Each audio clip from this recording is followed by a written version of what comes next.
Je vais commencer par une petite présentation. D'abord, je suis très très contente de vous revoir encore pour un webinaire.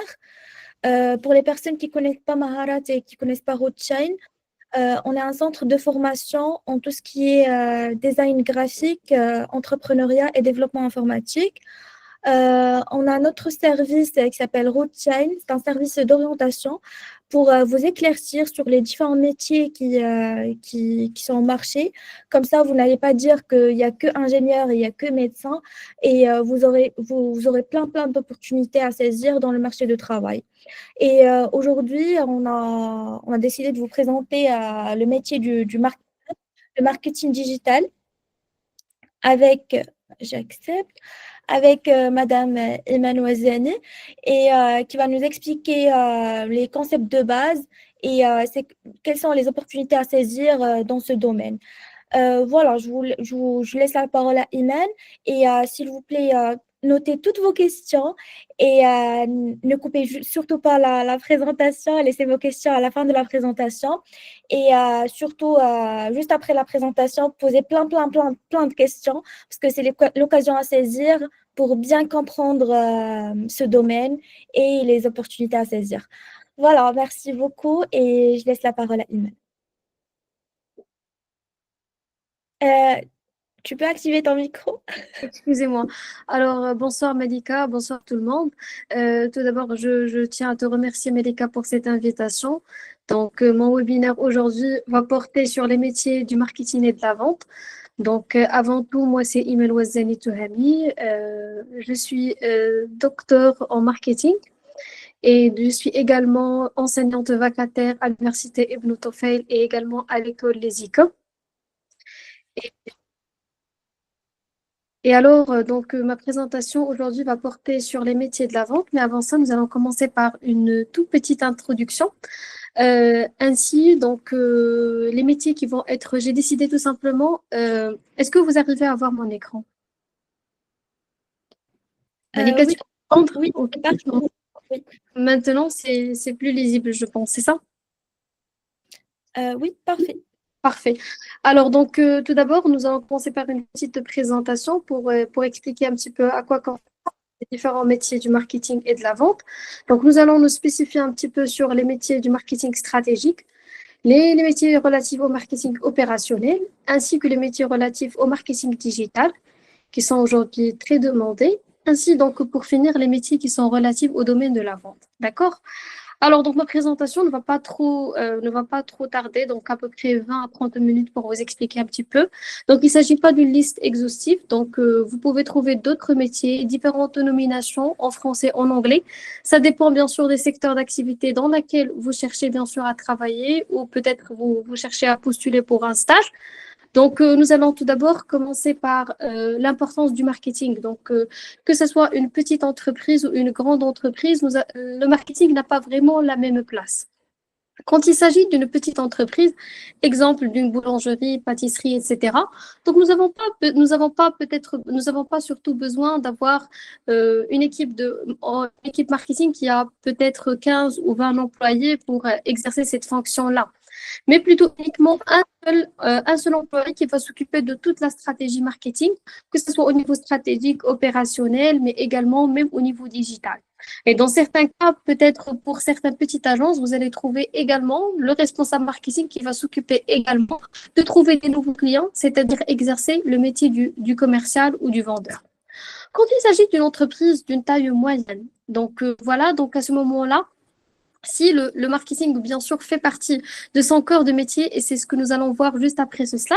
Donc, l'équipe, dans ce cas-là, l'équipe marketing, elle comprend environ entre 2 à 10, voire 15 employés qui vont chacun s'occuper, bien sûr, d'une fonction de marketing ou bien de la vente au sein de l'organisation. Vous allez trouver peut-être un community manager qui va gérer tout ce qui est en rapport avec les réseaux sociaux. Bien sûr, quelqu'un qui va travailler généralement dans ce type d'entreprise, vous allez trouver peut-être des agences marketing où chacun va peut-être exercer un rôle relatif au métier du marketing et de la vente. Euh, finalement, vous avez les grandes multinationales ou les grandes entreprises où il y a un département tout entier qui est dédié pour cette fonction-là, donc avec tout un département, directeur marketing, responsable marketing 1, 2 ou chef de projet marketing, etc. Donc, généralement, c'est des grandes entreprises telles que Unilever, etc. Il y a plusieurs produits et plusieurs gammes de produits dans lesquels nous allons bien sûr avoir chaque responsable marketing pour chaque produit. C'est ce que nous allons voir juste après. Alors, donc il faut savoir que la fonction marketing, il y a des entreprises dont on ne va pas dire que la fonction marketing, ça fait partie de leur cœur de métier, d'accord? Je me réfère à la chaîne de valeur de Porter créée en 1900, développée pardon, en 1986, qui nous dit tout simplement que nous avons certaines activités qui peuvent entrer dans notre cœur de métier. Donc à ce moment-là, le marketing, ça peut faire partie de notre cœur de métier et donc nous avons recruté quelqu'un pour exercer cette fonction. Par exemple, quand il s'agit d'une boulangerie et s'il souhaite peut-être avoir des nouveaux clients, développer sa notoriété sur les réseaux sociaux, à ce moment-là, le marketing, ça fait partie, ainsi que la production, le service client, etc., la logistique, etc., ça fait partie de son cœur de métier. Mais pour certains types d'entreprises, il se peut que le marketing, ça ne fait pas partie de notre cœur de métier, donc nous allons le délocaliser ou bien nous allons bien sûr le considérer comme étant une activité secondaire. Et dans ce cas-là, nous avons le délégué à une agence de communication ou à une agence de marketing. Donc voilà. Donc c'est cette agence-là qui va s'occuper bien sûr de la gestion peut-être des réseaux sociaux ou le développement de la stratégie marketing parce que nous n'allons pas recruter un employé, je peux dire à partir de 5 000 ou 6 000 dirhams par mois, lui payer bien sûr des frais de mutuelle, etc., pour bien sûr exécuter une fonction qui ne fait pas partie de notre cœur une activité principale pour nous. D'accord? Donc peut-être pour une boulangerie ou je ne sais pas, on va peut-être recruter principalement, bien sûr, quelqu'un qui va s'occuper de la pâtisserie, etc. Donc, si la fonction marketing ne fait pas partie de notre cœur de métier, à ce moment-là, on va la délocaliser à une autre entreprise dans son corps de métier. Ça fait partie, bien sûr, du marketing. Et je pense que maintenant, chaque entreprise a besoin des clients. On peut avoir ces clients-là à travers un effort de la fonction marketing, mais également un effort commercial. Parce que les deux sont très importantes. Et pour certaines entreprises, vous allez trouver on va dire, une équipe dédiée pour la fonction vente et une autre équipe qui est dédiée pour la fonction marketing. Donc, les deux sont complémentaires. Surtout quand il s'agit d'un produit de consommation très rapide ou plutôt quand il s'agit des produits que nous avons tendance à consommer quotidiennement. Donc, nous avons besoin des deux efforts, à savoir les efforts marketing, à savoir la publicité au niveau de la télé. Si on prend l'exemple des produits Signal ou un truc pareil. Donc, mais nous avons également besoin d'un effort commercial au niveau des épiceries, au niveau des supermarchés, afin bien sûr de les inviter à acheter en quantité importante notre produit. D'accord? Donc, les deux fonctions sont bien sûr importantes, mais ça dépend bien sûr de votre cœur de métier. Est-ce que ça fait partie d'une activité principale ou secondaire? Alors, donc, on va commencer par les métiers relatifs au marketing stratégique. Donc, on peut citer à titre d'exemple un chargé d'études marketing, un responsable d'études marketing, un directeur d'études marketing. Généralement, qu'est-ce qu'il fait cette personne-là? Elle va s'occuper de la réalisation de certaines études qui sont qualitatives et quantitatives. Peut-être évaluer la satisfaction d'un nouveau produit, d'accord? Ou bien l'évaluation de la satisfaction, ou plutôt bien sûr voir est-ce que nous avons obtenu des résultats après une publicité, que ce soit une affiche publicitaire ou une publicité passée au niveau de la télé ou de la radio. Donc, on va essayer de comprendre à travers des études quantitatives, en essayant bien sûr d'envoyer des questionnaires pour avoir le feedback des gens, mais également en menant des entretiens qui sont qualitatifs à titre individuel pour comprendre qu'est-ce que les gens ont retenu d'après cette publicité. Quels sont les trucs qu'on peut améliorer davantage? Si on veut lancer un nouveau produit, on va mettre en place également ces études quali et quanti pour comprendre où le besoin se trouve. Généralement, quand on souhaite lancer un nouveau produit, même si pour les personnes qui veulent se lancer dans l'entrepreneuriat, il faut bien sûr mettre en place certaines études qualitatives. Généralement, même si les gens ne font pas ça quand ils veulent se lancer en small business, mais ils commencent à penser, à se poser des questions autour d'eux pour voir qu'est-ce que vous pensez de ce produit, où je pourrais par exemple implanter mon produit, implanter mon entreprise, etc. Mais quand il s'agit dans un cadre professionnel, on va faire appel bien sûr à des spécialistes pour voir tout ce qui est en rapport avec la géolocalisation, en rapport avec bien sûr les besoins des nouveaux clients, etc. Et vous allez trouver certaines entreprises qui ont uniquement spécialisé dans ce type d'études marketing pour comprendre voilà, le comportement des consommateurs. Bien sûr, cette personne qui s'occupe des études marketing, elle va faire un benchmarking pour voir toutes les tendances du marché. D'accord? Par exemple, une veille, on appelle ça une veille commerciale ou concurrentielle. Généralement, cela est très fréquent quand il s'agit des opérateurs de services tels que Maroc Télécom, Inouï et Orange. Donc, il y a une grande concurrence entre ces trois opérateurs et chacun, bien sûr, des responsables ou chargés d'études marketing, il va un petit peu creuser pour voir qu'est-ce que font les autres et essayer de faire pareil. Et généralement, on peut vous donner l'exemple quand vous trouvez qu'un opérateur tel que Maroc Télécom a lancé une promotion recherche x20. Vous allez trouver le lendemain Inouï, Orange, ils vont faire la même chose. Donc, c'est pour simplement tester est-ce que ça fonctionne, est-ce que ça ne fonctionne pas. Juste entre parenthèses.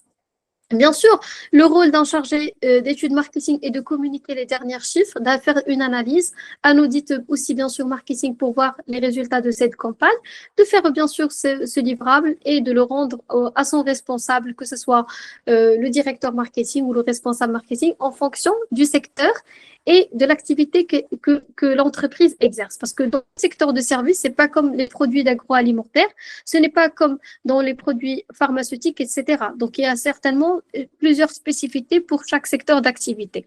Mais pour les chargés d'études marketing, on les trouve généralement chez les entreprises de services. En plus, voilà, ainsi que pour l'agroalimentaire, l'automobile. Donc, c'est là où nous avons besoin vraiment de faire ces études pointues pour comprendre réellement les besoins et faire une analyse des différents chiffres que nous avons obtenus. Le deuxième métier relatif au marketing stratégique, on peut le considérer comme étant le brand manager ou le junior brand manager, donc c'est selon l'évolution du poste. Généralement, il s'occupe du branding ou de l'image l'image de l'entreprise. Donc, il a pour objectif de développer de la notoriété, de l'engagement ainsi de la fidélité. Et généralement, ce type, bien sûr, de métier, on le trouve chez les entreprises qui accordent beaucoup d'importance à leur image de marque. Donc, comme vous pouvez le voir ici, l'entreprise L'Oréal, il est connu dans le secteur cosmétique, donc à travers, ainsi que le prêt-à-porter à travers ses enseignes. Et donc, il mise énormément sur son image de marque pour essayer d'accroître et d'atteindre plusieurs personnes. À travers, vous allez trouver un responsable de branding uniquement pour la marque Lancôme, ainsi un autre responsable uniquement pour l'entreprise, pardon, pour Yves Saint Laurent. Giorgio Armani, etc. Donc voilà, donc on va essayer un petit peu pour chaque marque. Généralement, c'est quand la marque mère, elle a plusieurs sous-catégories, elle a plusieurs également sous-marques. À ce moment-là, elle va essayer de miser sur l'image de chacune de ces marques-là. Elle va assurer bien sûr le responsable donc du brand management. Il va essayer d'assurer si l'identité visuelle de la marque est la même dans tous les supports médias. Est-ce que nous avons respecté le même logo sur les réseaux sociaux, sur les publicités que nous avons lancées, etc. Et je veux vous parler un petit peu d'une petite histoire qu'un commercial m'a racontée pour une entreprise. Donc, le commercial, c'est quelqu'un qui est très actif sur les réseaux sociaux. Il a voulu lancer une campagne, voilà, pour promouvoir ses ventes au sein, bien sûr, au sein du showroom. Ce qu'il a fait, c'est qu'il a fait le logo, il a préparé le logo lui-même. Il a fait la campagne, etc. Il a investi énormément pour cette campagne-là, pour un petit peu essayer d'avoir plus de clients au niveau du showroom. Mais après, quand l'équipe marketing en veut les vidéos et les photos, ils ont trouvé que le logo ne correspond pas au même logo ou à la charte graphique que de la marque. Du coup, ils ont tout simplement demandé d'annuler toute cette campagne et de ne rien publier sur les réseaux sociaux parce que tout simplement, ça va nuire à l'image de marque. Donc, c'est juste un exemple pour vous expliquer brièvement en quoi consiste l'image ou plutôt le métier d'un brand manager. Alors finalement, il va analyser, optimiser les performances de la marque. Généralement, vous allez trouver qu'un responsable de brand, il va lancer certaines publicités sur les réseaux sociaux pour voir est-ce que les gens accèdent à cette page-là, combien de personnes s'abonnent pour essayer un petit peu d'optimiser au maximum l'image de l'entreprise et bien sûr, bien sûr faire des campagnes pour uniquement développer les performances de cette marque-là. Alors, le troisième métier que nous allons trouver, c'est un métier qui est relatif au responsable CRM. Donc, c'est un métier, bien sûr, qui fait partie de la fonction plutôt stratégique et un petit erreur ici. Donc, un responsable CRM, donc juste pour vous expliquer, il va mettre en place des programmes pour gérer la relation avec les clients, que ce soit des programmes de fidélisation. Donc, quand vous êtes un small business, vous allez trouver aujourd'hui des petites entreprises qui commencent à proposer des cartes de fidélité pour inciter les gens à consommer davantage. Mais également, bien sûr, vous allez trouver généralement des grandes enseignes de distribution telles que Marjane, par exemple, qui met en place une application au niveau une application, mais également un programme de fidélité dont je peux tout simplement dire que c'est c'est le meilleur programme de fidélisation qui existe aujourd'hui sur le marché marocain, parce que vous consommez des produits et vous avez après des avantages pour reconsommer et acheter des nouveaux produits. Alors, donc, on va essayer un petit peu. Le principe, c'est pas uniquement de faire une carte de fidélité ou un programme de fidélisation pour les clients, juste pour le faire comme ça. Donc, généralement, les programmes de fidélisation, ils doivent suivre une stratégie qui comprend tout simplement une analyse des informations, une analyse des achats des clients pour pouvoir leur proposer des programmes de fidélisation qui répondent à leurs besoins. Et je peux, par exemple, tout simplement vous donner l'exemple de l'enseigne Aswaq Salam, dont je trouve tout simplement qu'elle n'a pas réussi à réaliser un programme de fidélisation qui est fort, parce qu'à chaque fois, même si vous n'achetez pas, par exemple, des oignons ou des tomates, etc. Donc, on vous demande qu'il y ait des promotions sur ces produits-là. Alors, est-ce que vous êtes intéressé? Ils ont un historique d'achat. Est-ce que vous avez déjà consommé ce produit-là pour m'envoyer des promotions au niveau de ce produit? Non. Donc, c'est un programme, excusez-moi, un programme de fidélisation, tout simplement, doit répondre aux différents besoins des clients et à analyser leurs différents besoins pour pouvoir, bien sûr, proposer un programme de fidélisation qui est très fort. Après, bien sûr, un responsable de CRM à travers son équipe, il peut bien sûr gérer et optimiser ses outils. Donc, à chaque fois, vous allez trouver qu'il propose des nouvelles mises à jour pour rendre l'application beaucoup plus attractive, beaucoup plus facile à utiliser. D'accord? Après, bien sûr, vous avez également un métier qui est relatif au marketing opérationnel. Donc, maintenant, nous sommes passés du marketing stratégique. Il faut savoir qu'au niveau d'un directeur marketing, un responsable, un chef de projet marketing, exerce au niveau stratégique, c'est-à-dire il met en place une stratégie. Et c'est quoi mettre en place une stratégie? C'est allouer les ressources nécessaires pour atteindre un objectif. Donc, je peux allouer une stratégie pour le digital, je peux allouer une stratégie pour développer mon image de marque, je peux allouer une stratégie pour n'importe quel volet marketing. Donc, le responsable marketing, c'est lui qui va assurer toutes ces stratégies-là. On va maintenant arriver au niveau des métiers opérationnels, tels que le product manager ou le responsable de produit. Généralement, vous allez trouver qu'il va s'occuper de son produit. Généralement, on trouve ça dans le secteur pharmaceutique. Pour le secteur pharmaceutique, vous allez trouver qu'un responsable de produit est chargé uniquement pour les produits, on va dire, cardiovasculaires, etc. Il va tout simplement essayer de marketer au maximum ce produit-là, comprendre ses caractéristiques, essayer de mettre en place des programmes de formation pour les équipes de vente, pour que ces équipes de vente essayent de proposer et vendre ce produit. Il va peut-être lancer une campagne pour la création d'un nouveau produit ou service. Donc, si on arrive à voir que c'est un produit qui lâche, où il n'y a pas de vente, on va comprendre où se trouve le produit. Je vais vous parler également d'un petit exemple. Donc, récemment, j'étais dans une épicerie, il y avait un commercial Coca-Cola qui disait qu'il a terminé tout simplement tous ses objectifs, qu'il a pu réaliser tous ses objectifs pour Poms, Coca, etc., mais il n'arrive pas à vendre la boisson, Fanta. Alors, il a dit tout simplement, le problème ne vient pas de moi, parce que moi, j'ai terminé mes objectifs, mais tout simplement, le problème, il vient du produit. Il n'est pas, bien sûr, de bonne qualité. C'est pas le même produit qu'on consomme bien avant. Et moi qui l'écoutais, je validais et j'ai compris, parce que j'ai déjà exercé le métier du commercial. Du coup, je comprends si le produit n'est pas bien.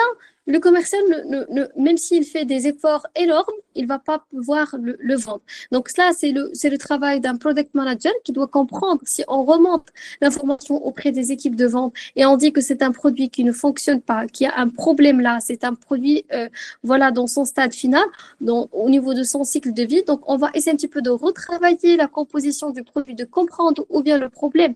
Donc, de suivre tout simplement les performances de produits pour essayer un petit peu d'adapter notre stratégie pour pouvoir vendre plus, mettre en place des campagnes publicitaires qui vont répondre tout simplement aux différents changements qu'on peut avoir sur le marché.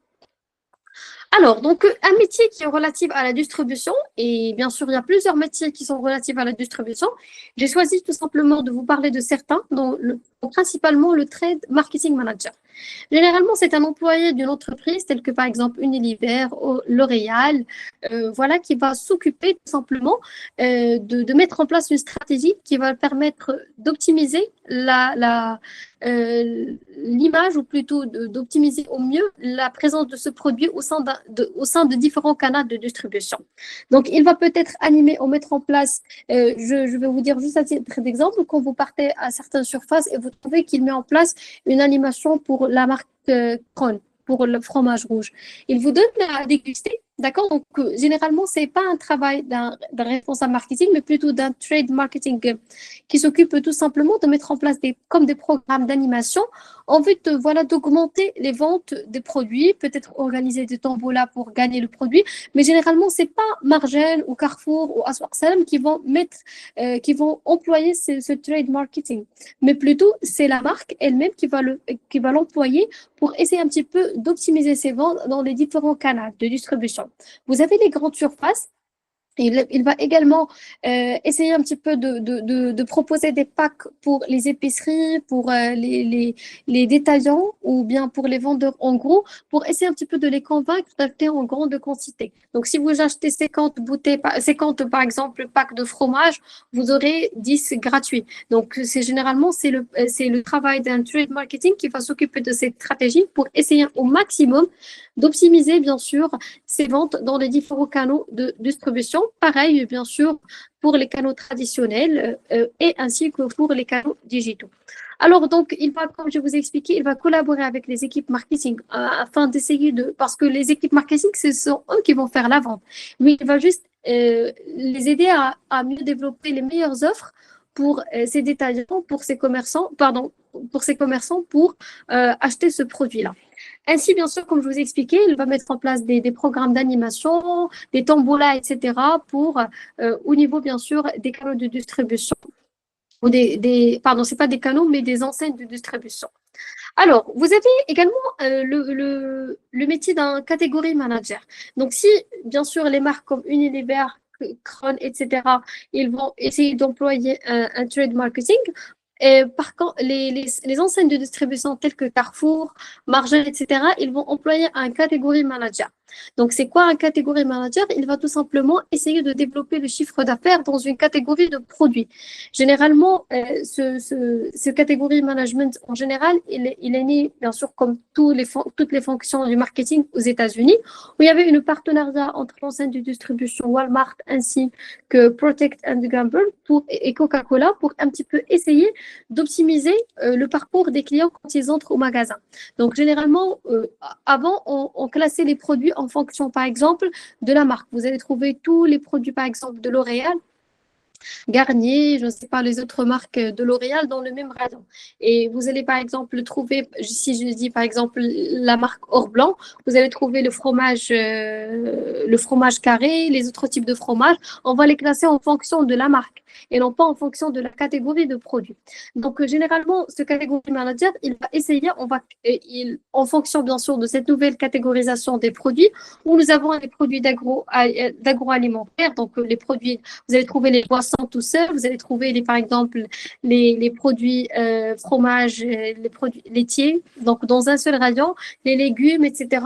Donc, il va essayer d'optimiser le chiffre d'affaires de chaque catégorie de rayon. Ce n'est pas un responsable de rayon, mais il va essayer un petit peu de vendre, de voir les produits qui se vendent dans une catégorie de produits, par exemple hygiène, et voir les produits qui ne se vendent pas. Pourquoi ça ne se vend pas? Est-ce que nous avons besoin des partenariats avec ces entreprises-là et peut-être avoir des nouveaux gammes de produits, donc de les instaurer au niveau, par exemple, de Carrefour Marché. Comme vous le savez, ce sont des partenariats qui se jouent à long terme. Si vous avez une marque, vous partez chez l'enseigne, vous leur demandez de mettre en place un partenariat à long terme, voilà, dans laquelle vous allez être présent dans une catégorie de produits, que ce soit l'agroalimentaire, l'hygiène, etc., boissons, etc. Donc, bien sûr, ce responsable de catégorie management, il est également présent en ligne, où nous allons mettre en place certaines catégorisations de ces produits-là dans notre boutique en ligne ou plutôt sur notre site web quand il s'agit surtout d'un site web marchand. Si on parle bien sûr de Jumia, vous allez trouver que les catégories de certaines marques, ils sont très bien classés, ce qui nous facilite rapidement de mettre en place une décision d'achat. Et par exemple, quand vous allez trouver que le produit il est mal catégorisé au sein d'un site web, voilà, vous ne serez pas fortement intéressé de l'acheter. Donc, c'est pour cela qu'aujourd'hui, vous allez trouver que dans les supermarchés ou même sur les enseignes de distribution en général, si on prend par exemple une enseigne de distribution IKEA, donc vous allez trouver que l'usage, on va essayer de classer les produits en fonction de l'usage. On va essayer de vous présenter les articles qui sont chers en premier et quand vous allez essayer, en essayant par exemple de quitter IKEA, vous allez trouver des produits qui coûtent que 5 dirhams, 6 dirhams, qui vont vous inciter tout simplement à consommer, à acheter ces produits-là. D'accord? C'est pareil. Quand vous allez partir dans les enseignes de distribution alimentaire, vous allez trouver qu'on commence généralement par les fruits, les légumes. Généralement, chez Carrefour, c'est le cas. Chez Marjane, on va trouver généralement pareil. Donc, on va essayer des produits qu'on consomme quotidiennement. C'est ceux qu'on va trouver en premier lieu. Donc, ça, c'est pour le métier d'un catégorie manager. Vous allez trouver le métier d'un responsable de rayon. Donc, un responsable de rayon, c'est quelqu'un qui va s'occuper des rayons et de la gestion de la relation client au sein de ce rayon. Par exemple, s'il s'agit généralement, faites attention quand vous partez à Bricoman, vous allez trouver un responsable de rayon pour chaque, par exemple, pour chaque rayon, que ce soit, par exemple, lumière, lustre, voilà. Matériaux de jardinage, etc. Donc, vous avez quelqu'un qui va s'occuper, qui va aider les clients à faire leur décision d'achat. Si vous demandez est-ce que ces produits-là existent en plusieurs quantités, il va s'occuper uniquement de son rayon, de voir est-ce que les prix sont mis à jour. S'il y a des promotions sur certains produits, il va bien sûr les mettre à jour au niveau de ce rayon, optimiser et l'organiser. Et bien sûr, suivre les performances commerciales, parce que chaque responsable de rayon, il sera rattaché au responsable du magasin. Et donc, il est également censé de faire, bien sûr, des comptes ou des livrables pour son N+1 pour voir est-ce que les résultats commerciaux sont au rendez-vous ou ne sont pas. Alors, donc ça, pour le responsable de rayon, ce n'est pas un métier très compliqué. Généralement, c'est un métier qu'on peut exercer à partir d'un bac+2. Ça suffit, mais comme les autres métiers, pour catégorie management et marketing, c'est généralement des personnes ou brand management, ce sont des personnes qui ont fait des grandes écoles ou bien qui ont une expérience au niveau de l'anglais qui est très courante. Ça permet tout simplement de bien négocier avec les différents types de fournisseurs, de clients que nous pourrons avoir. Donc, voilà. Voilà, un autre métier qui est relatif au marketing opérationnel qui concerne un distribution manager, un store manager. Donc, distribution manager, c'est généralement le responsable du magasin. Si vous partez chez Carrefour, vous allez généralement trouver un responsable du magasin qui s'occupe bien sûr de l'animation, de la gestion des équipes, des responsables des rayons, etc. Il va également parfois faire une animation commerciale, des tombolas. Parfois, ça vous arrive de partir juste pour faire vos courses, excusez-moi, et vous allez trouver que si vous achetez, par exemple, à partir de 200 dirhams, vous gagnez sur le champ. Donc, ça vous permet c'est une animation tout simplement commerciale qui permet d'augmenter le chiffre d'affaires du magasin, d'atteindre plus de ventes sur différentes catégories de produits. Donc, un responsable magasin, c'est lui qui va gérer les équipes. Donc, généralement, il fait des briefs matinaux pour ses équipes, voilà, un petit peu pour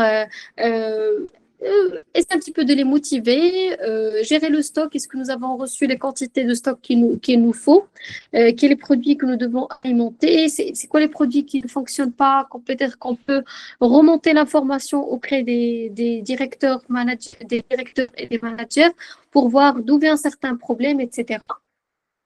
Vous allez trouver également ça dans les stores, que ce soit pour le secteur de retail, donc la vente en détail.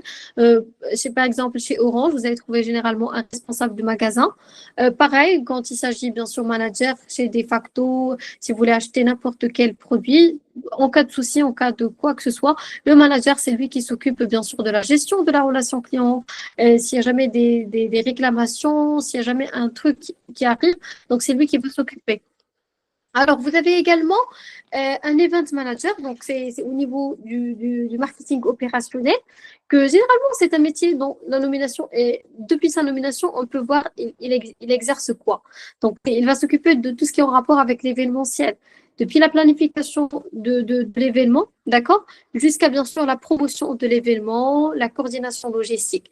Donc, dans certaines entreprises, vous allez trouver que c'est les responsables commerciaux, pardon, le responsable de communication, c'est lui qui va s'occuper de tout ce qui est en rapport avec l'événementiel. Si on veut, par exemple, faire une journée black and white ou une journée sport ou quoi que ce soit, où on veut créer, bien sûr, ou faire sortir du cadre du travail et organiser des sorties à l'extérieur, généralement, c'est soit le responsable de communication en interne, soit l'event manager qui va s'occuper de la création des événements.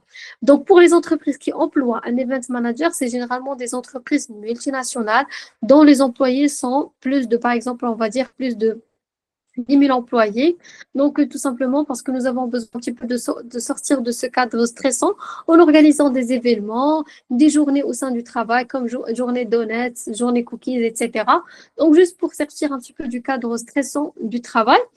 Mais bien sûr, il va s'occuper également de la promotion de ces événements, parce que même s'il organise cet événement et personne ne vient, à quoi servant? Donc, il va mettre en place plusieurs moyens de communication, envoyer des emails aux employés, les inciter à venir à participer à ces événements, parce que dans certaines entreprises où vous allez trouver plus de turnover, plus de burn-out, généralement, les gens, vous allez trouver qui sont pas trop impliqués pour participer à n'importe quel événement relatif à l'entreprise. Donc, si les employés adhèrent à la culture de l'entreprise, à ce moment-là, ils vont participer à l'événement et à n'importe quel événement organisé par l'entreprise. Donc, vous allez trouver un event manager, mais aujourd'hui d'autres appellations, responsable du bonheur au travail. Les nominations sont toutes nouvelles et avec plusieurs, bien sûr, comme je vous ai expliqué, plusieurs nominations en fonction du secteur d'activité. J'ai oublié de vous dire qu'au niveau du métier du brand manager, vous allez trouver également quelqu'un qui va s'occuper, s'il s'agit d'une entreprise, elle va peut-être mettre en place un responsable marque employeur, c'est-à-dire il va gérer l'image de la marque auprès de ses employeurs, mais également auprès, bien sûr, des futurs employés qui souhaitent être recrutés au sein de cette entreprise. Donc, on va également les entreprises sur leur image pour, bien sûr, recruter les meilleurs profils, pardon. Donc, on va jouer sur notre image de marque sur les réseaux sociaux tels que LinkedIn, essayer d'organiser des portes ouvertes pour si nous cherchons à recruter en masse, etc. Donc, également, ce responsable marque employeur, c'est quelqu'un qui a fait un parcours, on va dire, parcours marketing et non pas un parcours, par exemple, RH. Généralement, parce que un responsable marque employeur, c'est quelqu'un qui doit comprendre les besoins de ces employés-là, des futurs employés, pour essayer d'y répondre. Alors, c'est juste entre parenthèses, j'ai oublié de parler de ce détail. Bien sûr, nous sommes arrivés maintenant au PR manager, ou plutôt responsable de relations publiques en français. en arabe, le halaqat al-amma. Donc, c'est quelqu'un qui va s'occuper de la gestion de la réputation de la marque, que ce soit une personne individuelle, quand il s'agit de célébrité, une star, etc. Généralement, ils recrutent un PR manager qui va gérer toute leur communication, essayer de mettre en place des partenariats avec des programmes, pardon, avec des médias, que ce soit des médias, des grands médias comme 2M, El Oula, etc., ou bien des médias sur YouTube, etc. Donc, il va également gérer tout ce qui a rapport avec le contenu de ces relations publiques. Et bien sûr, mais il ne va pas s'occuper tout simplement de développer la notoriété et la réputation de cette personne au niveau, bien sûr, des différents médias sur lesquels il est présent, que ce soit sur le digital ou bien sur les médias traditionnels. Donc voilà, donc les partenariats, comme je vous expliquais, avec les institutions, il s'agit d'une erreur au niveau du slide. Alors, donc maintenant, on arrive aux métiers qui sont relatifs au marketing digital, dont plusieurs d'entre vous peuvent être intéressés. Donc, nous avons parlé de la communication pardon, interne, donc qui va gérer toute la communication en interne au sein de l'entreprise. Mais vous avez également le responsable de communication digitale qui va s'occuper de toute la partie digitale au sein de l'entreprise, c'est-à-dire la gestion du site web, que ce soit un site web marchand ou bien un site web vitrine, la gestion des campagnes emailing, la gestion des réseaux sociaux, bien sûr, si l'entreprise elle est présente sur des plateformes, il va s'occuper de toute de cette responsabilité-là. Ce n'est pas uniquement les réseaux sociaux, mais toute la partie de la communication digitale. Donc, que ce soit au niveau de la création de contenu, mais également au niveau de la publicité. Car vous devez savoir aussi qu'au niveau du marketing digital, le contenu et la publicité sont les deux importants. On ne peut pas réussir uniquement grâce au contenu, car on ne peut pas créer du contenu tous les jours. Ça nécessite énormément de ressources. Et on ne peut pas faire de la publicité uniquement à travers une seule publication, la lancer en termes de publicité. Nous avons besoin des deux d'une manière complémentaire selon AMA, American Marketing Association, pour réussir, bien sûr, notre présence au niveau du digital. Bien sûr, le responsable de la communication digitale, il va assurer faire la veille et suivre les performances que nous avons obtenues, d'accord? Voir combien de personnes accèdent à notre site web, combien de personnes cliquent voilà, sur des liens pour accéder à notre site, le nombre des abonnés, l'interaction, toutes les statistiques que vous pouvez peut-être croire. Il va essayer un petit peu de les détailler, faire un audit, analyser, etc. Ainsi que, bien sûr, il va mettre en place toute la stratégie digitale, c'est-à-dire tout ce qui est en rapport avec la présence sur le site web. Est-ce que nous avons besoin peut-être d'avoir un site web marchand pour que les gens, on va leur faciliter l'achat du produit ou bien la vente sur les réseaux sociaux, appelé également le social selling, et ça suffit, je vais vendre uniquement sur la page Instagram. Donc, les gens vont me contacter en privé pour acheter le produit. Donc, ils vont le recevoir. Ou bien sûr, j'ai besoin d'un site web. Je peux vous dire, à travers ma petite expérience, qu'au départ, être présent sur les réseaux sociaux, c'est une bonne chose quand il s'agit d'un small business. Mais bien sûr, si vous arrivez à avoir une certaine autorité et un certain nombre de followers et un certain nombre de ventes, il est impératif donc de passer au niveau supérieur, c'est-à-dire créer un site web marchand dans lequel vous allez proposer toutes les offres que vous faites. Bien sûr, les programmes emailing au Maroc ne sont pas trop développés, mais je pense que dans l'avenir, nous allons voir énormément de campagnes emailing. Donc, les gens vont s'intéresser à ces campagnes-là, vu que ça permet tout simplement de garder le lien avec sa communauté. Et aujourd'hui, on mise énormément sur la communauté. Vous pouvez le voir même sur Instagram. Aujourd'hui, nous avons la possibilité de s'abonner à la personne, mais s'abonner également à sa communauté. Également les groupes sur WhatsApp. Donc, la communauté aujourd'hui, elle est devenue beaucoup plus importante que le nombre d'abonnés, etc. Donc, ça va également se répertorier sur la présence sur le emailing. Donc, vous allez trouver que des personnes qui travaillent sur leur image de marque personnelle demandent aux gens de s'abonner à leur newsletter, mais même pour les entreprises, vous allez trouver pareil. Donc, ils mettent en place une stratégie du emailing. Donc, juste pour vous éclaircir également un autre point, c'est que au niveau des petites entreprises, vous allez trouver une personne peut-être qui exerce, qui s'occupe de la stratégie marketing en ligne. On va la considérer comme c'est une personne qui va s'occuper de notre présence en ligne. Ainsi, bien sûr, que si si la marque, elle est toute, voilà, il a plusieurs présences, que ce soit offline et online. Donc, vous allez trouver quelqu'un qui va s'occuper de cette communication digitale. Alors, bien sûr, le métier du community manager qui a connu une très grande popularité ces dernières années, c'est quelqu'un qui va gérer la communauté sur les réseaux sociaux, c'est-à-dire qu'il va publier, qu'il va bien sûr gérer les interactions au niveau de l'inbox, la messagerie, gérer la réputation, répondre aux gens à travers leurs commentaires, s'ils posent des questions. Il va gérer tout simplement toutes les interactions qu'on peut avoir sur les différentes plateformes sur lesquelles nous sommes présents, que ce soit Instagram, Facebook, LinkedIn, etc. D'accord? Donc, c'est pas lui qui va mettre en place toute la stratégie marketing sur les réseaux sociaux, d'accord? Parce que vous allez trouver, bien sûr, pour certaines entreprises, dans leur site web, il est puissant, et vous allez trouver quelqu'un qui va s'occuper uniquement du marketing ou du marketing au niveau du site web, un responsable SEO ou un responsable SEM, tout ce qui est en rapport avec l'achat des mots-clés payants, etc. Vous allez trouver dans certaines entreprises américaines un responsable uniquement dédié au emailing. Donc, il va gérer juste la partie emailing. Donc, ici au Maroc, nous n'avons pas ça très développé. Généralement, les small business, on travaille avec des community managers. Et on va dire que c'est l'un des métiers les moins payés ici au niveau, bien sûr, du marketing, vu que cette personne, même s'il n'a pas un background ou des études de marketing, elle peut exercer ce métier-là.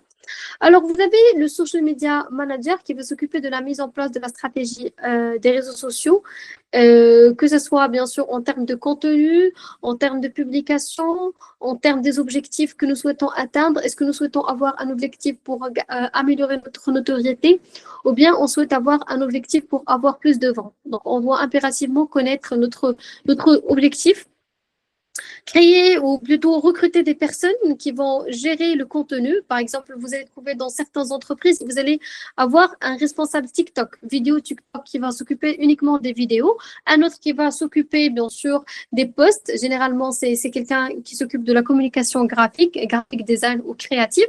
Et bien sûr, ainsi qu'il va chapeauter toute la stratégie et réseaux sociaux pour l'entreprise. Donc, bien sûr, il fait de la veille parce qu'on ne peut pas créer un contenu de qualité si on ne fait pas de la veille, si on ne s'intéresse pas à avoir tout simplement les différents contenus créés par nos concurrents et faire pareil. Alors, donc, voilà. Le content manager, c'est quelqu'un qui va s'occuper de la création du contenu uniquement, que ce soit un contenu texte, un contenu vidéo, n'importe quel type de contenu. C'est lui qui va définir la stratégie de contenu, ainsi qu'il sera en mesure donc de créer un contenu diversifié. Donc, si aujourd'hui je mets en place, comme vous le savez, donc l'algorithme Instagram surtout a beaucoup changé. Il y a 2 ans, on demandait uniquement d'avoir des vidéos reels. Maintenant, on demande bien sûr de combiner entre les différents posts, photos, carousel, également des vidéos. Des stories à la une. Tout simplement, ça permet d'augmenter l'engagement, l'interaction au niveau des publications. Et bien sûr, il va s'occuper de tout ce qui est en rapport avec la veille pour voir le contenu le plus captivant, faire bien sûr des intros qui vont inciter les gens à regarder la vidéo et bien sûr à la partager. Alors, donc, vous allez trouver, bien sûr, des personnes qui vont s'occuper uniquement de la partie publicité au niveau des réseaux sociaux, ou bien au niveau de leur site web, ou bien au niveau, bien sûr, des emails. Donc, ils vont s'occuper de la partie advertising, voilà, en créant un budget tout d'abord pour mettre en place une stratégie de publicité. C'est une chose que vous devez impérativement savoir, c'est qu'il faut avoir tout simplement un budget. Je ne peux pas me permettre de dire, moi, je vais faire de la publicité uniquement quand j'ai une baisse d'activité ou quand les gens ne sont pas peut-être intéressés par mon produit. Non, ça ne se passe pas de cette manière. Je dois tout simplement avoir un budget de publicité, par exemple 200 dirhams par semaine ou 2000 dirhams par semaine en fonction de la taille de l'entreprise. Comme ça, je garde toujours, je fais de la prospection pour avoir des nouveaux clients, des nouveaux leads. Et en fonction, bien sûr, de la stratégie de contenu, je peux créer un contenu qui va tout simplement les adhérer et les pousser à s'abonner ou les pousser à interagir ou les pousser, bien sûr, à être fidèles à la marque. Donc, bien sûr, c'est un domaine qui est très demandé aujourd'hui au Maroc. Parce que lancer une publicité comme ça ne fonctionne pas de cette manière. C'est une stratégie que l'enseigne doit mettre en place, comme je vous ai expliqué. Il faut avoir le contenu et la publicité. Les deux sont complémentaires. On va analyser bien sûr les performances après avoir mis en place une campagne publicitaire. Et bien sûr, on va voir est-ce que ça fonctionne, est-ce que la cible que j'ai peut-être ciblée, est-ce que c'est la bonne ou pas. Je vais essayer un petit peu de faire plusieurs différents tests pardon, pour voir est-ce que vraiment j'ai réussi ou pas. D'accord? Donc ça, c'est par rapport au métier de la publicité.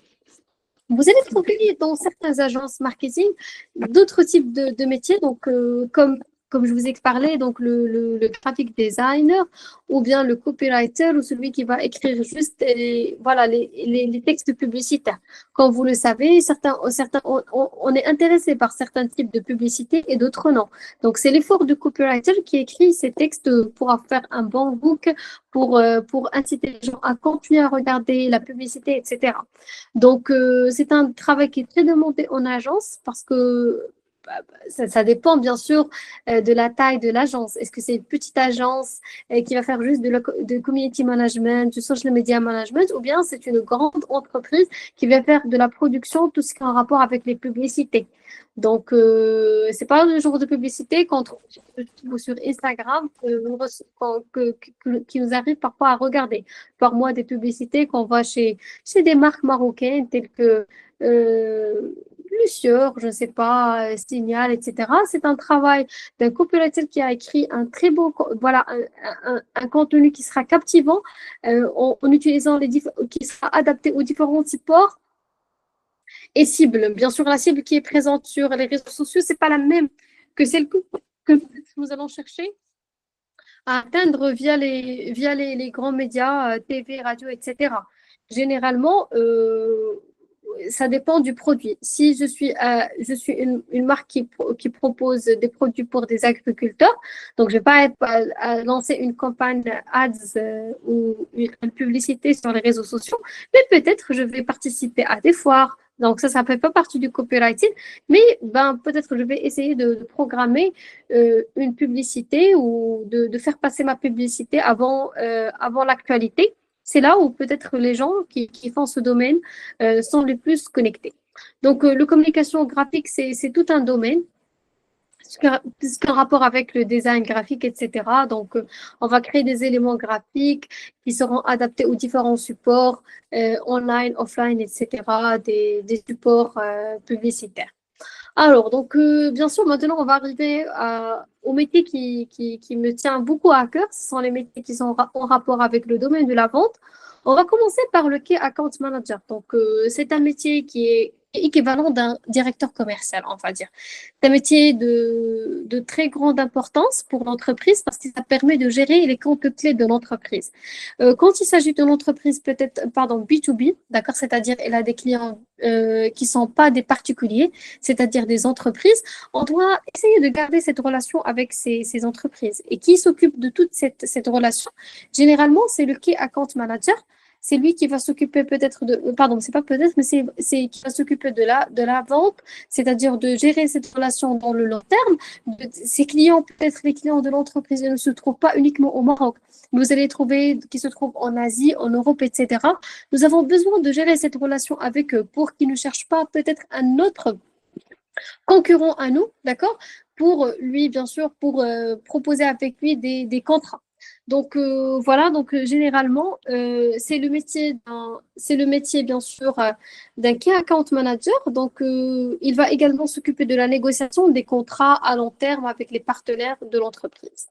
Alors excusez-moi 2 petites secondes, je vais juste mettre mon ordinateur en charge. Je vais prendre une petite pause, le temps de le mettre en charge et je reviens.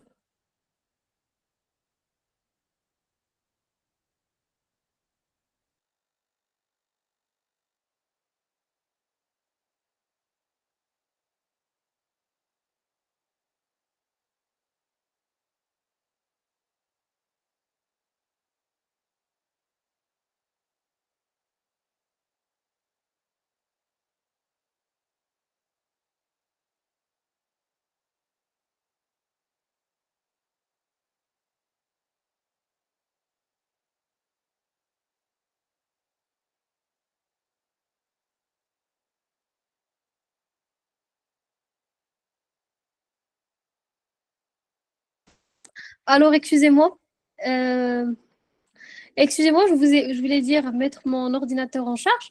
Alors, nous étions dans les métiers relatifs à la vente. Donc, nous avons parlé du métier d'un key account manager. Donc, comme je vous ai expliqué, c'est l'équivalent il fait le même travail qu'un directeur commercial. Généralement, en termes de salaire, vous allez trouver, c'est la même chose. C'est un métier ça dépend bien sûr du secteur du secteur de l'entreprise. Vous allez trouver peut-être dans d'autres secteurs ils sont pas payés tout simplement. Les secteurs ne sont pas les mêmes. Dans certains secteurs, vous allez trouver qu'il est très bien payé, dans d'autres non. D'accord? Donc, pour les différents métiers dont je vous ai en parlé, ça dépend du secteur d'activité généralement par rapport au salaire. Alors maintenant, nous allons parler d'un manager commercial. Le manager commercial, bien sûr, il gère une équipe des commerciaux. Il va s'occuper de tout ce qui est en rapport avec la motivation, le suivi des employés, des suivis des commerciaux, leur performance commerciale. Dans ce qui concerne d'autres types de responsables, voilà, vous allez trouver certains managers qui sont, on va dire, responsable commercial régional. Quand il s'agit par exemple de la marque Unilever pour L'Oréal, ou peut-être dans le secteur pharmaceutique, vous allez trouver un responsable Area Sales Manager qui va s'occuper de la région Nord, la région Sud, région Marrakech, Orient, etc. On va essayer donc vous allez trouver le directeur commercial. D'accord? C'est lui qui va mettre en place toute la stratégie commerciale de l'entreprise. Après, bien sûr, des responsables régionaux pour les régions, ou bien, voilà, ça dépend est-ce que c'est 2 régions, est-ce que c'est 4 régions, est-ce que c'est par 12 régions. Donc, c'est en fonction, bien sûr, de l'usage du produit. Vous avez également le Field Sales Manager, donc il va chapeauter en rapport avec les commerciaux, bien sûr, les commerciaux sédentaires et itinéraires. Donc, on va voir la différence entre les deux. Donc, il va faire le suivi des commerciaux. Nous avons également tout ce qui est en rapport, vous allez certainement voir que vendeur commercial, en anglais, c'est toujours salesperson. Mais en français, il y a cette nomination de vendeur commercial. Donc, vendeur, généralement, on va dire, c'est au Maroc ou plutôt en France, vu que nous suivons le même modèle, c'est généralement une personne qui n'est pas trop payée, qui n'a pas fait des grandes études, le commercial. J'ai contacté le commercial, c'est généralement dans le cadre B2B, si vous voulez acheter n'importe quel produit de valeur, on va vous dire c'est plutôt, vous pouvez voir avec le commercial quand il s'agit de l'achat d'une voiture, etc. Donc, le commercial sédentaire, c'est celui qui fait des appels téléphoniques, par exemple, quand il s'agit de la vente de l'immobilier ou la vente de n'importe quel produit. Nous, c'est un commercial qui exerce sa fonction depuis le bureau. Il va soit sur LinkedIn, soit à travers le télémarketing, ou un commercial itinérant, c'est-à-dire qui fait des circuits. Généralement, c'est comme le commercial qui va vendre des produits comme le délégué médical, ou bien vous allez trouver comme le commercial chez l'agroalimentaire, c'est-à-dire il a un itinéraire à suivre. Donc, en fonction de ces visites-là ou des rencontres qu'il fait avec les clients, il sera payé. Donc, pour certains métiers, vous allez trouver que c'est la vente sur laquelle il va être payé, et dans d'autres, vous allez trouver que c'est plutôt les visites. Est-ce que pour l'immobilier, si je fais de visites avec le client, donc il sera intéressé par la suite et donc il sera susceptible d'acheter le produit. Vous avez bien sûr le business developer, c'est quelqu'un qui va développer, c'est le métier du commercial, c'est juste les nominations qui changent. Donc, comme je vous expliquais, en anglais, c'est la même nomination, mais en français, business developer, c'est également en anglais. Mais bien sûr, c'est quelqu'un qui va développer le business de l'entreprise, c'est-à-dire qu'il va essayer de vendre. Généralement, c'est pour des secteurs technologiques, la vente des logiciels. On va parler d'un business developer qui va lui s'occuper de la vente, voilà, chez les entreprises, etc. Ou un consultant commercial, donc c'est quelqu'un qui fait également de la vente, mais il fait du conseil pour voir quel type de produit vous allez peut-être acheter, quel type de produit qui vous convient le mieux. Voilà, si peut-être vous souhaitez acheter des nouveaux meubles chez vous à la maison, donc vous allez trouver plutôt un consultant qui va peut-être vous apporter de l'aide beaucoup plus qu'être orienté vente. Donc, orienté vente, c'est tout simplement un vendeur qui sera tout simplement, qui a comme objectif, par exemple, de faire 10 ventes par jour. Mais un consultant, il a comme objectif de faire 10 ventes, etc. Mais il sera orienté plus pour faire du conseil. Vous avez également un commercial en export. C'est généralement pour les multinationales qui font de l'export. Vous allez trouver quelqu'un qui va s'occuper de trouver de nouveaux marchés à l'international. Donc, si votre entreprise cherche de nouveaux marchés, vous allez s'occuper de toute la partie export.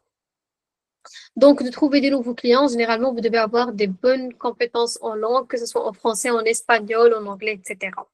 Donc, voilà, donc, ok, donc on va voir quelques types d'autres métiers. Donc, vous allez trouver le conseil client. Le conseil client, on le trouve généralement dans le secteur banquier, dans le secteur des téléconseils. Donc, le conseil entreprise, c'est généralement un commercial, mais qui est orienté entreprise. On le trouve également dans le secteur B2B en rapport avec le domaine de la vente. Donc, par exemple, si vous êtes une entreprise qui fait un chiffre d'affaires plus de 1 million de dirhams, vous n'allez pas partir chez un conseiller client en banque CIH pour lui demander de vous créer un compte, mais vous allez partir chez un conseiller entreprise pour faire la création d'un compte bancaire. Le technico-commercial, c'est généralement des personnes qui ont un niveau d'études Bac plus 2, Bac plus 3, c'est qui vendent des produits avec avec une certaine technologie, que ce soit peut-être des logiciels ou juste des outils, d'accord, qui nécessitent un petit plus de technicité. Quand il s'agit d'un ingénieur commercial, c'est généralement c'est des personnes qui sont de formation ingénieur, mais qui se sont orientées vers le domaine de la vente. Et voilà, ils vont s'occuper de la vente de certains logiciels, outils technologiques de grande valeur. Donc, on va parler d'un ingénieur commercial parce qu'il a besoin de cette grande technicité pour pouvoir convaincre, répondre aux clients ou certaines demandes des clients qui sont trop exigeantes. Parce que ce n'est pas juste des caractéristiques de produit, parce que quand il s'agit de caractéristiques du produit, un technico-commercial peut faire l'affaire. Et par contre, quand il s'agit d'un ingénieur commercial, c'est toutes des solutions informatiques pour des entreprises. Le délégué médical et pharmaceutique, je vais vous... des petites erreurs au niveau de ma présentation, je m'excuse, mais le délégué médical, c'est quoi la différence entre un délégué médical et pharmaceutique? Un délégué médical, c'est également un vendeur pour les laboratoires pharmaceutiques. Pareil, donc pour le délégué pharmaceutique. Mais le délégué médical, il va faire des visites pour les médecins. Et le semi-pharmaceutique, c'est généralement pour les pharmaciens. Vous allez trouver dans certains laboratoires pharmaceutiques, le délégué, il va faire les deux, c'est-à-dire il va faire des visites pour les pharmaciens et pour les médecins. Pour certains laboratoires comme celui très connu Mafar, vous n'allez pas trouver de délégués médicaux parce que les produits de ce laboratoire, ils sont très connus et sont très prescrits par les médecins. Donc, on va juste partir chez les pharmacies pour leur demander, bien sûr, de faire un effort commercial pour que ces pharmaciens prescrivent le le médicament. Donc, c'est juste un médicament de conseil. C'est pas un médicament, voilà, donc le patient a besoin. Mais si jamais il demande, on va faire ces efforts commerciaux pour essayer donc de proposer ces produits pour les gens qui demandent du conseil auprès des pharmaciens. Parfois, ça nous arrive tous de partir chez le pharmacien, de lui demander, j'ai ce petit problème, peux-tu me proposer un produit? Donc, pour certains laboratoires, ils recrutent cette force de vente pour faire cela. Bien sûr, je vous ai parlé du conseil client, conseiller entreprise, vendeur, commercial. Vous allez trouver dans certains métiers aide-vendeur ou assistant commercial. C'est-à-dire le commercial, il va partir faire la vente et quand, par exemple, il a fait, par exemple, un stock, je ne sais pas s'il s'agit d'une marque, d'une entreprise qui vend peut-être, je ne sais pas, on va dire du carton. Comme on va parler de l'entreprise GPC, elle vend du carton, pour les solutions du carton pour les entreprises. Donc, vous allez trouver le métier de l'assistant commercial. Il va appeler, bon, tu me prépares 50 commandes pour ce client-là ou 100 commandes, etc. C'est-à-dire, il fait de l'assistance pour tout simplement noter le nombre de commandes, etc., faire le suivi, préparer la facture. C'est pas le commercial qui fait cette tâche-là.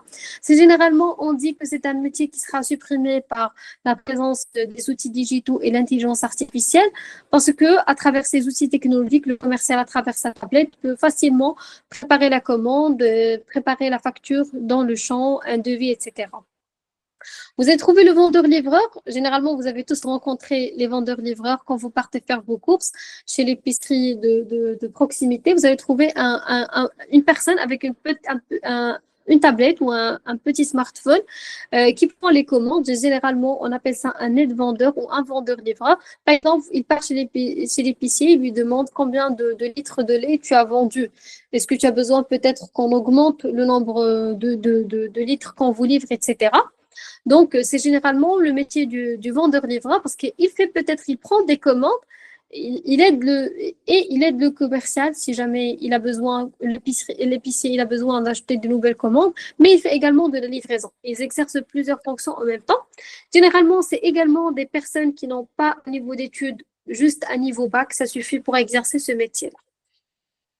Mais dans le métier de la vente, c'est un domaine qui est en pleine expansion. Donc, même si vous commencez, pour les personnes qui n'ont pas eu la chance de faire des études, vous pouvez évoluer, devenir commercial et manager commercial dans certains cas, parce que généralement, on ne demande pas d'avoir un diplôme de grandes études.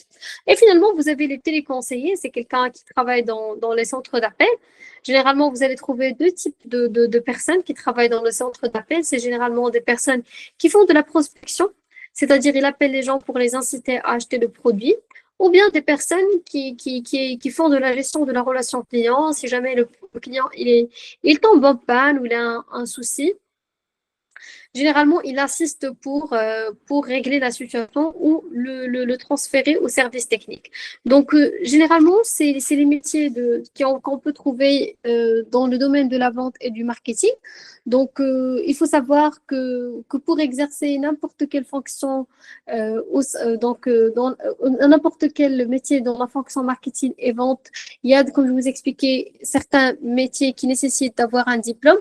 Mais aujourd'hui, par rapport au marketing, c'est un domaine où les compétences techniques ainsi que les compétences, bien sûr, douces, mais les compétences techniques que vous savez faire. Par exemple, quand mes étudiants viennent me dire j'ai besoin d'un stage ou moi je peux travailler même sans stage, mais qu'est-ce que tu sais faire pour exercer le métier d'un marketeur manager ou un social media manager? Donc, dis-moi ce que tu sais faire, quel contenu tu sais créer, quelle stratégie tu es en mesure de créer pour cette entreprise pour pouvoir décrocher ton métier. Il faut juste s'entraîner, faire des certifications, ça c'est important, mais la pratique, elle est beaucoup plus importante. Se former dans la photographie, dans la création de contenu, voir les tendances, si vous allez choisir un métier en rapport avec le marketing digital. Mais si par exemple vous allez choisir de travailler dans des multinationales comme Unilever, L'Oréal, etc., ben, je vous invite bien sûr de développer ces compétences-là, mais également de développer des compétences en langue étrangère, que vous serez amené à discuter avec des clients et des partenaires de plusieurs nationalités. Donc, sur ce, ma présentation arrive à sa fin.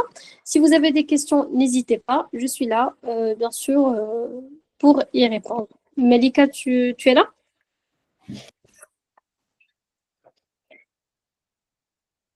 Merci beaucoup, Iman, pour la présentation. C'est très, très enrichissant. Je cède la parole, je vous laisse la libre choix pour commenter les questions.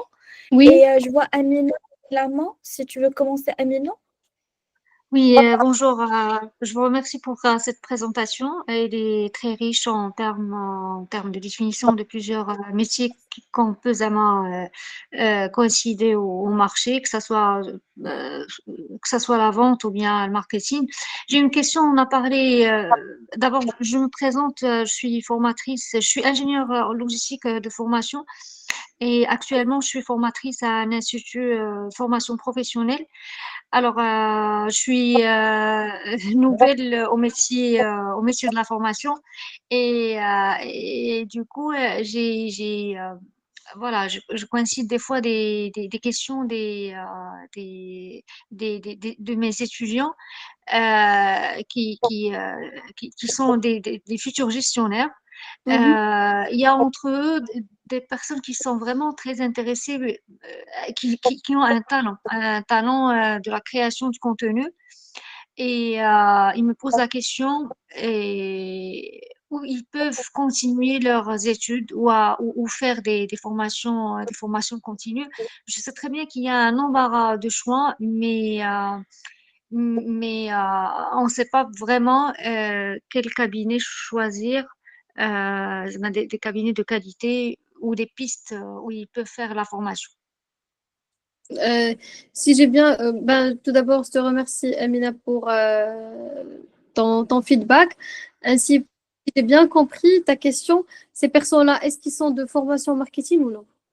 Non, c'est des gestionnaires. Des gestionnaires, Moi, c'est de la gestion d'entreprise. d'accord. Est-ce que je pourrais pas, tout simplement le recommander, c'est de commencer par des formations sur YouTube, des formations sur des plateformes qui sont gratuites comme Google.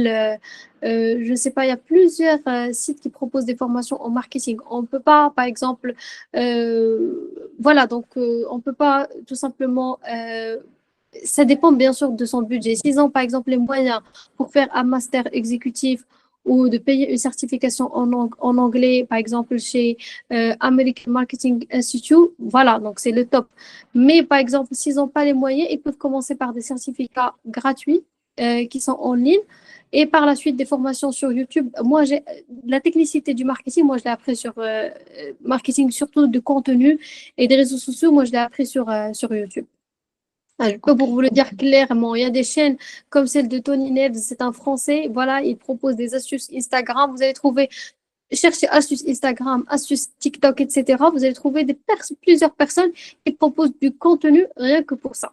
Donc, par la suite, s'il se voit par exemple vraiment intéressé par ce domaine-là et qu'il souhaite pas poursuivre pour des études, à ce moment-là, ils peuvent choisir des programmes de formation ou de certification. Mais la vérité, je ne pourrais pas recommander une parce qu'on voit aujourd'hui de plus en plus des certifications, beaucoup, plusieurs, des centaines de formations, mais est-ce que ces personnes-là, ils ont de l'expérience?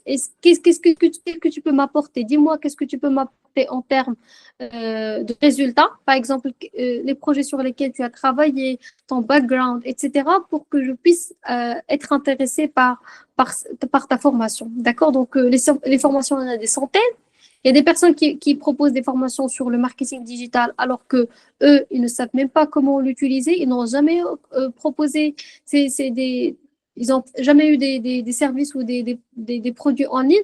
Donc voilà, je pourrais leur inviter de commencer par YouTube et par des plateformes qui proposent des formations gratuites. Par la suite, s'ils veulent partir sur des formats beaucoup plus avancés, donc je vous ai recommandé euh, American Marketing Association qui propose plusieurs types de formations payantes et qui sont très chères. À vrai dire, si vous voulez vraiment une certification de valeur, ça peut aller jusqu'à 5 000 dollars. Donc, vraiment, voilà. Donc, c'est comme si vous faites un master. Mais dans un premier temps, comme je vous ai expliqué, commencez par des formations gratuites. Ok, merci beaucoup pour votre retour. Ah, il y a d'autres personnes qui ont des questions? Sinon, on peut arrêter parce que moi, j'ai trop parlé pendant 1 heure. Les amis, vous avez d'autres questions? Oui, madame. Bonsoir, madame. Oui, bonsoir. Madame, c'est Mohamed Al-Hassan à l'ICICOM. Ah, ok. Bonsoir, Mohamed. Oui, au fait, ma question est la partie du marketing digital. Oui, oui, oui. Je veux juste une petite explication. J'ai pas bien suivi. C'est-à-dire, pouvez me dire, Mohamed, sur quel point vous voulez que je revienne? Marketing digital. En fait, le marketing digital, il comprend plusieurs types. C'est le marketing digital, il y a plusieurs, on va dire, il y a le marketing sur les sites web, il y a le marketing sur les réseaux sociaux, il y a le marketing voilà, sur les campagnes, pour les campagnes emailing, vous allez trouver sur les marketplaces comme Jumia, les personnes qui vendent sur Facebook. Donc, sur quel point tu veux, par Oui, exemple, oui, c'est sur les réseaux sociaux. sur les réseaux sociaux, donc voilà, donc le marketing sur les réseaux sociaux, c'est quoi ta question, Mohamed? J'ai pas compris. Je veux savoir la base du marketing digital.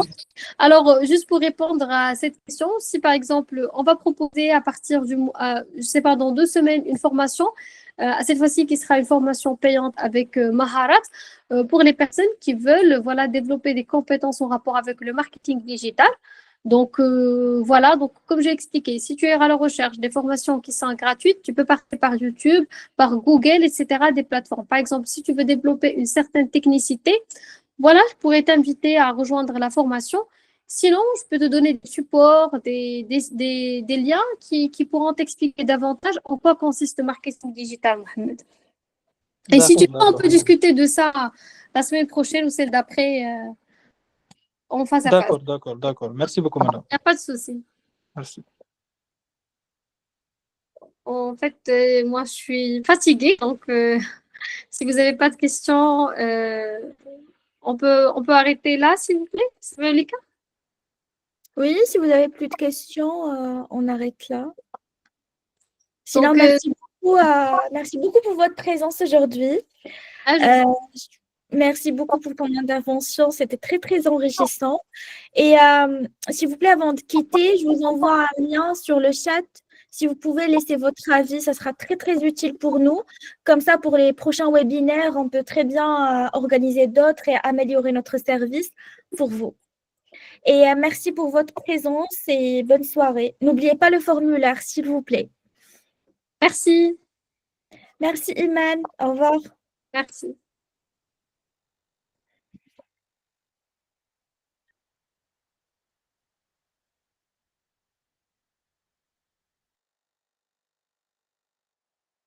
Question.